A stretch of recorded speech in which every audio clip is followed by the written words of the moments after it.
안녕하십니까, 스킨양기입니다. 오늘도 사랑하는 그녀를 위해 책을 읽어주려 합니다. 오늘 읽어드릴 책은 윤정은 작가님의 하고 싶은 대로 살아도 괜찮아 라는 책입니다. 이 책은 30대 주부로서, 한 아이의 엄마로서, 한 남자의 아내로서, 그리고 나 자신으로서 내 삶을 찾아가는 이야기를 쓴 책입니다. 많은 여성분들께는 참 공감이 많이 들 책이라고 생각합니다.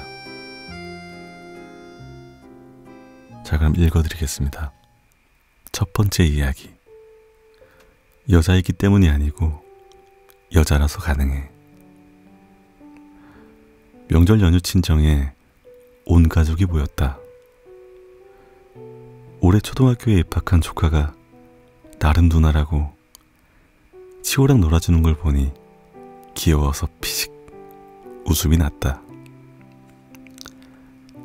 별명이 날쌘돌이인 치호는 식사 시간에도 여기저기 돌아다니며 참견한다.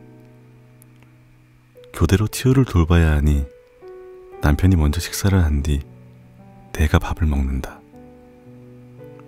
식사가 끝나고도 남편이 치호를 돌보자 조카가 물었다. 이모가 바빠서 이모부가 치호 돌보는 거 도와주는 거예요? 순간 머리가 띵했다. 치호는 우리 가족이잖아. 이모랑 이모부가 치호를 함께 탄생시켰어. 그러니까 이모부가 육아를 도와주는 게 아니라 같이 하는 거야. 어린 조카에게 대답하며 어떻게 해야 이 아이들의 시대엔 그런 인식이 바뀔 수 있을까 생각했다.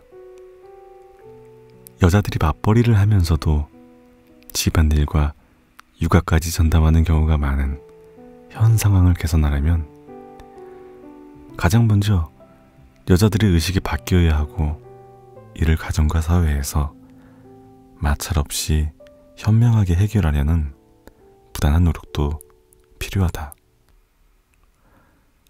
가사와 육아는 도와주는 개념이 아니라 함께 하는 일이다. 물론 한쪽이 생계를 위해 일을 하고 한쪽은 살림과 육아를 전담하기로 했다면 평화롭게 각자의 역할을 수행하면 된다. 지금까진 사회 통념상 여자는 집에서 살림을 하고 남자가 밖에 나가 돈을 버는 형태로 가정이 유지되는 경우가 많았지만, 우리 조카가 성인이 될 가까운 미래엔 지금보다 여자들의 사회 진출이 훨씬 더 활발해질 것이다. 그때에도 활발하게 사회 진출을 하던 여자들이 결혼하고 아이를 낳으면 직장에서 부당한 대우를 받고, 육아휴직을 쓸 때마다 눈치를 보고, 아이를 맡길 곳이 없어 전전긍긍하다 결국 퇴사하게 되는 슬픈 현실이 되풀이되고 있을까? 지인 중의 아내가 생업을 위해 돈을 벌고 남편이 가사와 육아를 전담하는 부부가 있다. 물론 그녀가 아이 돌보기나 집안일을 전혀 하지 않는 건 아니지만 가사와 육아에 있어선 전적으로 남편 역할이 더 크다. 남편이나 아내, 같은 용어적 편견에 휩싸이지 말고 우리 아이들의 시대엔 여자건 남자건 결혼 이후 주어진 버거운 삶의 무게에 어느 한쪽만 휘청거리지 않았으면 좋겠다. 함께 집을 마련하고 아이를 양육하는 서구 문화를 부러워하지 말고 우리 아이들 시대엔 그런 삶이 현실화되기를 바라본다. 여자이기 때문에 받게 되는 제약들 말고 여자라서 가능한 일들이 훨씬 많아지길. 두 번째 이야기. 타인의 시선에서 벗어날 용기. 부모님은 결혼은 선택이 아닌 필수라는 굳은 생각을 가지고 계셨다. 딸 셋이 모두 늦게 결혼할까 불안했던 부모님은 모든 걸 기승전 결혼으로 설명했다. 한창 코 성형수술을 하고 싶어 성형외과에 날짜를 잡고 왔더니 내 집에서 코 수술할 거면 호적부터 팔아. 결혼하거든 해. 란 아빠의 말에 오갈 데 없는 신세였던 나는 예약을 취소해야 했다.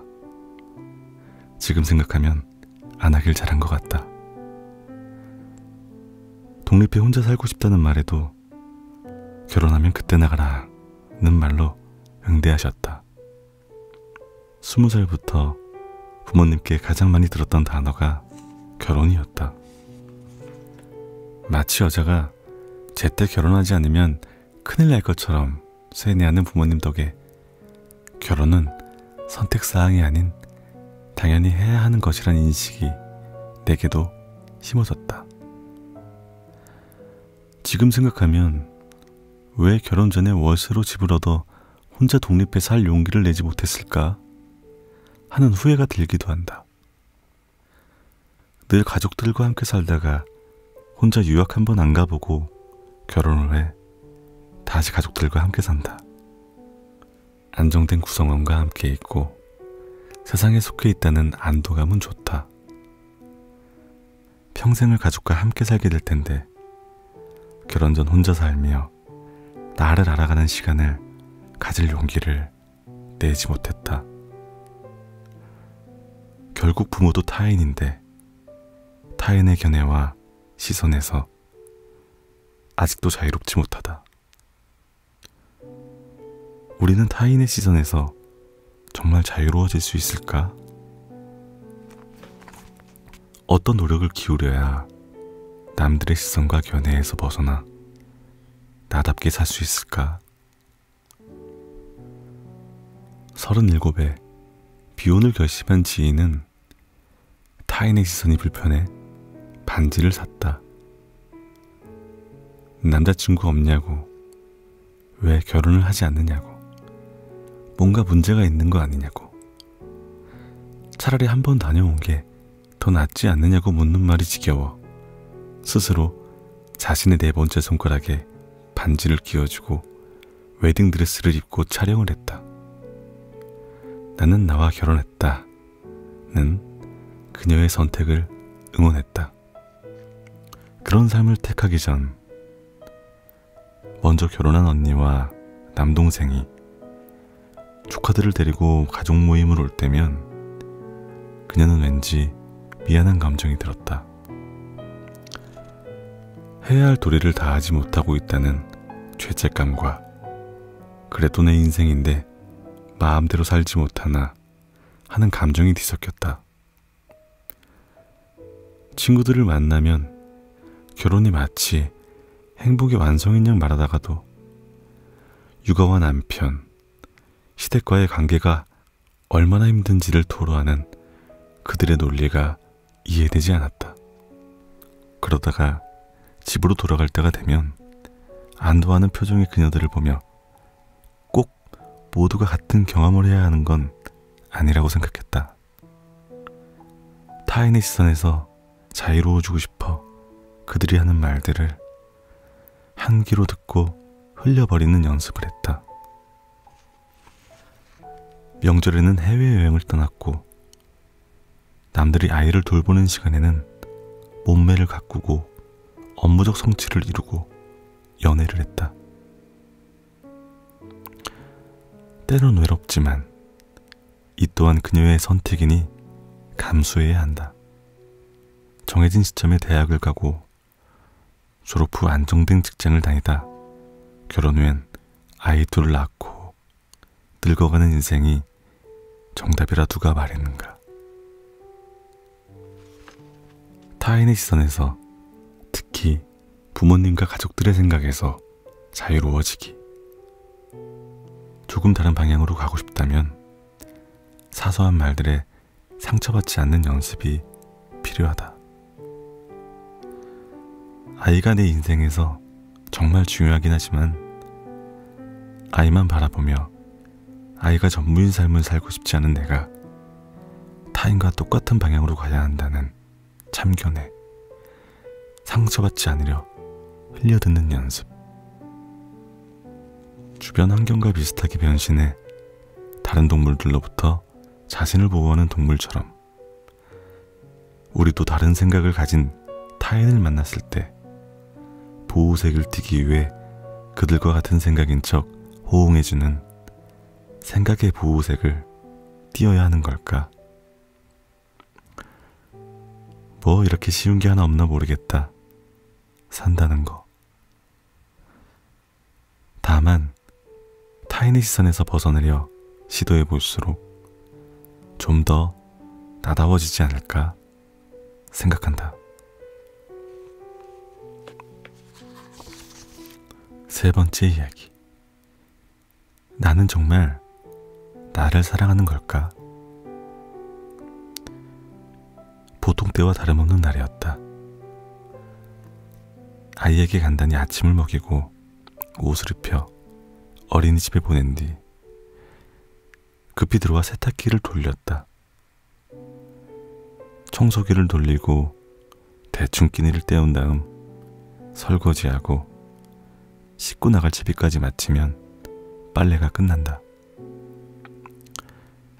빨래를 넣은 뒤 노트북 가방을 메고 나감이 코앞인 원고 작업과 강의 준비를 하며 샌드위치를 먹었다.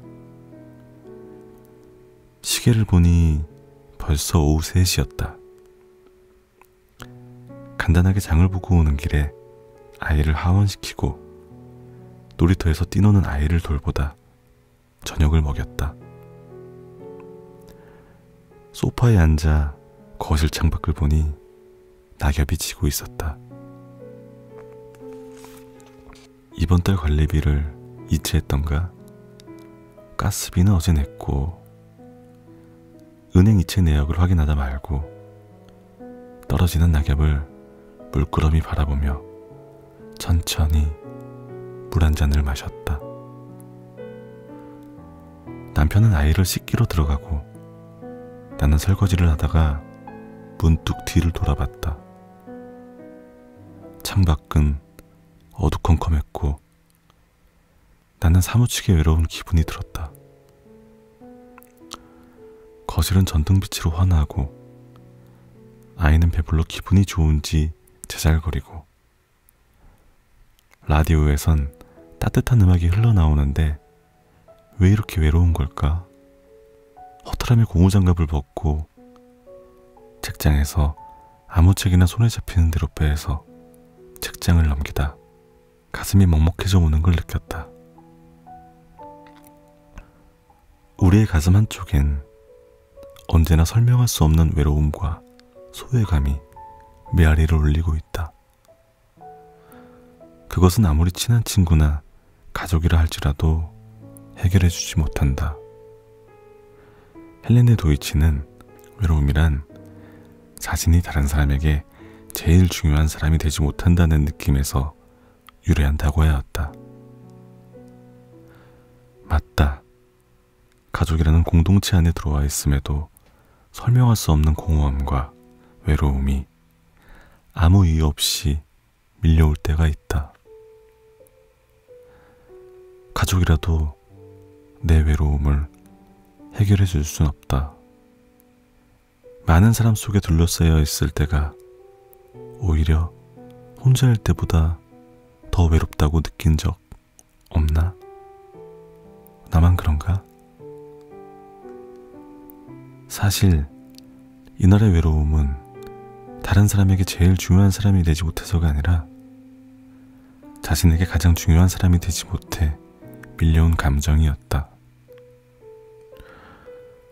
무언가를 소진했을 때 느껴지는 허탈한 감정이 외로움까지 불러왔던 거다. 아무 일 없는 평화로운 일상에 대한 안도감에 잊고 지낸 내 감정이 고개를 든 것이다. 나는 정말 나를 사랑하는 걸까? 내가 정말 나를 사랑한다면 날 위해 무얼 해주어야 할까? 그런 생각을 하며 목욕하고 나온 아이의 뽀얀 얼굴에 입을 맞춘다. 내일은 사랑하는 나를 위해 좋아하는 카페로 달려가 맛있는 커피 한 잔 선물해 주어야겠다. 네 번째 이야기. 이번 생에 엄마로 사는 건 처음이라. 고백하자면 나는 엄마가 되는 게 두려웠다. 어떤 엄마가 되어야 할지도 모르겠고 엄마로서 무엇을 해줘야 할지도 몰라서 무작정 아이 곁에 있어야 한다는 강박에 시달렸다. 숨만 쉬어도 더운 7월에 치호를 만났다. 붓기가 심했고 조금만 걸어도 어지러웠다. 말을 하면 혈압이 170 이상으로 올라갔다. 임신 중독이란 진단을 받고 병원에 고위험 산모실에 입원했다. 그곳에선 3시간마다 혈압 체크를 한다. 임신 중독 환자에게 혈압은 매우 중요하다. 혈압이 지속적으로 높게 나오면 생명이 위험할 수 있기 때문에 가능한 한 빨리 출산을 해야 한다. 아이에 대한 미안함과 죄책감에 몸이 어떻게 되든 하루라도 더 아이를 품고 있고 싶었다. 그래서 혈압 재기 20분 전부터 클래식 음악을 틀어놓고 마음을 가라앉혔다. 2주쯤 지나서 혈압이 140 정도로 내려가자 일반 병실로 옮겨도 좋다는 담당 의사의 말에 나는 안도했다. 노트북으로 예능 프로그램을 보며 낄낄거리다 태동 검사를 했는데 아이 태동이 약하게 느껴진다고 했다. 불안감에 혈압이 200까지 상승했고 그런 응급 상황에서 지호를 출산했다. 아이라면 질색하는 사람이었는데 출산 과정에서 이미 잔뜩 겁을 먹었다. 내가 엄마라니. 한 아이를 책임져야 하는 엄마가 되었다니. 믿을 수 없고 실감이 나지 않았다. 행여 아이가 죽을까봐 매일 눈물이 멈추지 않았다. 6개월 동안 병원 외출을 제외하곤 아이를 집 밖으로 내보내지 않았고 수유 시간을 칼같이 지키며 정신없이 보냈다. 우려와 달리 지호는 건강하게 쑥쑥 자라 잘 웃고 잘 싸고 잘 먹는 아이가 되었다.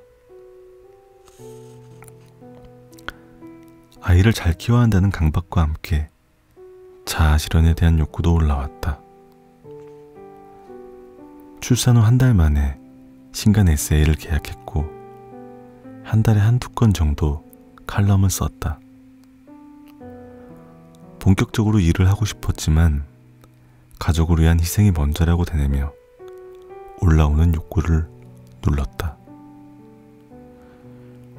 그렇게 아이를 키우던 어느 날 매달리는 치호를 외면하고 핸드폰만 들여다보는 내 모습을 발견했다. 이게 뭔가 차라리 일을 하면서 아이와 있어줄 수 있는 시간에 아이의 눈을 맞추고 더 집중해주는 게 낫지 않을까? 엄마도 엄마가 처음인걸. 그러니 실수하고 부르는 게 당연한 건데 타인의 실수에는 관대하면서 엄마로서의 내 실수엔 왜 죄책감이 드는 걸까? 그놈의 생후 3년간 형성된 엄마와의 애착관계가 아이 인격 형성에 많은 영향을 끼친다는 이론에 갇혀 오히려 아이 곁에 있다는 이유로 정서적 학대를 하고 있는 건 아닐까? 지금 지호는 잘 먹고 잘 싸고 잘 자고 잘 웃는 아주 건강하고 예쁜 아이로 자라고 있는데 엄마인 나만 과거에 매여 사는 건 아닐까? 집에서 아이에게 우울한 그림자를 들이우며 하루하루를 견디는 엄마가 아니라 자기 일을 놓지 않는 활기차고 행복한 엄마로 기억되고 싶다고 생각했다. 이대로 가다간 틀림없이 내가 너를 어떻게 키웠는데 나한테 이럴 수 있니? 외치는 자기 보상 심리가 강한 올가미 엄마가 되지 않을까. 육아 지침서를 덮었다. 사람마다 생김새도 다르고 성격도 다른데 내 아이는 지침서대로 되지 않는다고 안달복달 해봤자 아무 소용없다.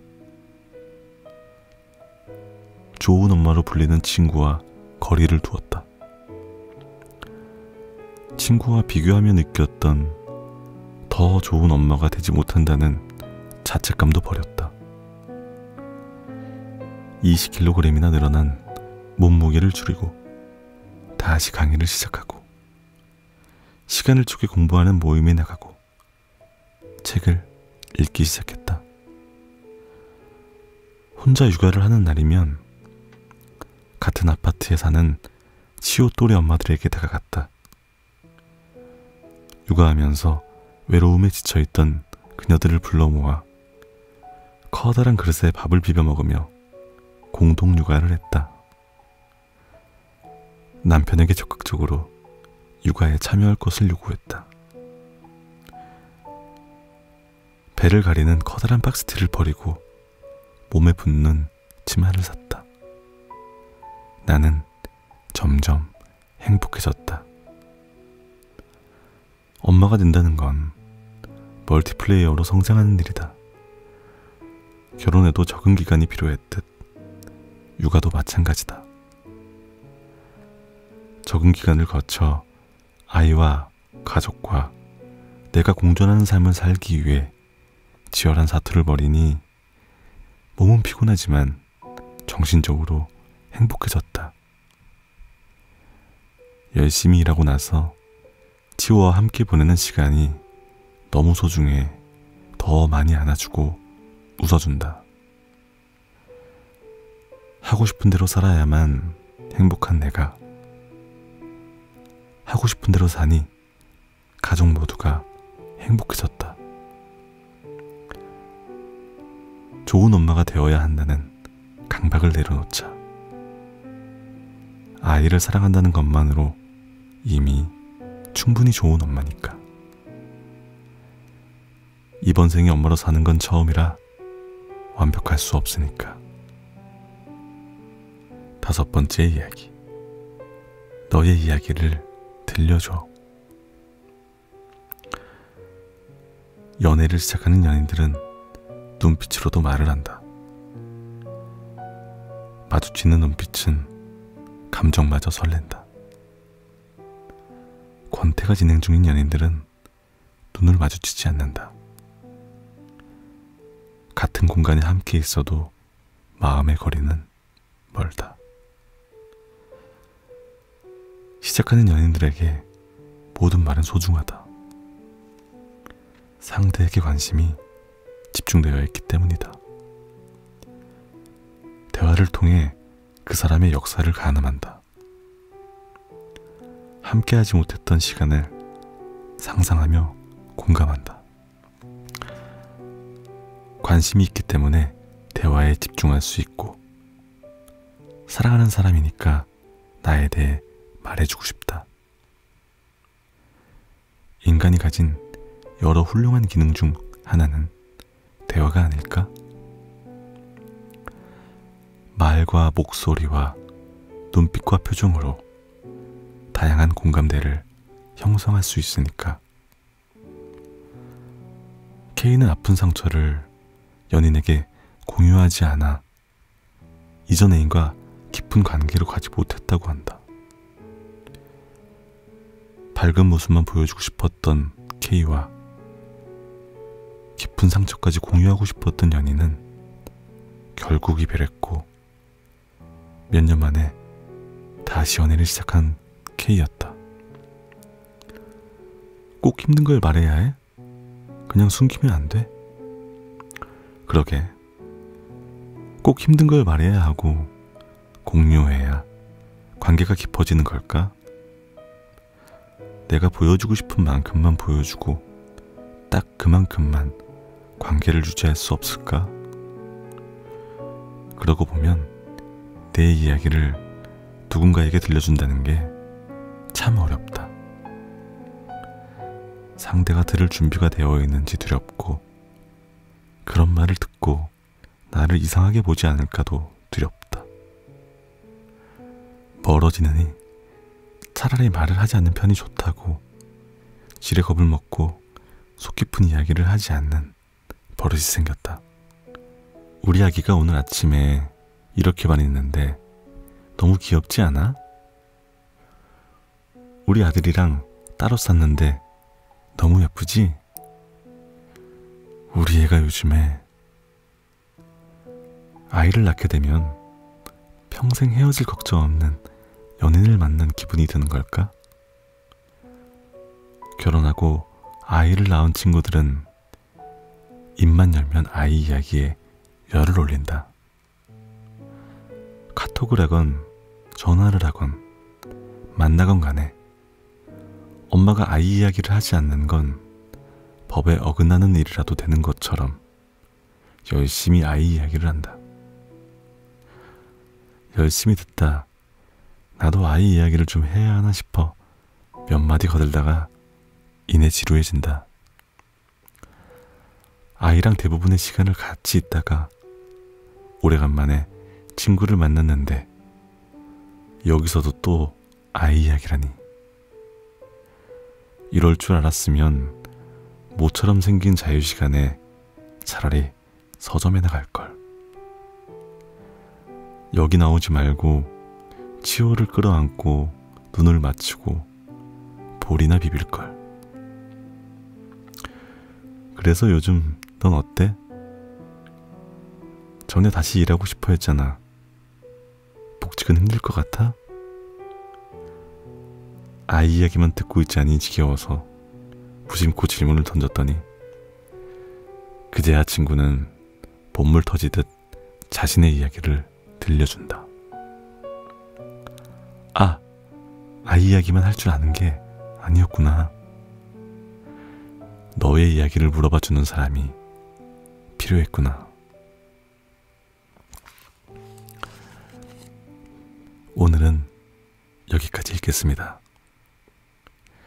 늘 남에게 애쓰기만 하느라 나를 잃어버린 당신에게 하고 싶은 대로 살아도 괜찮아.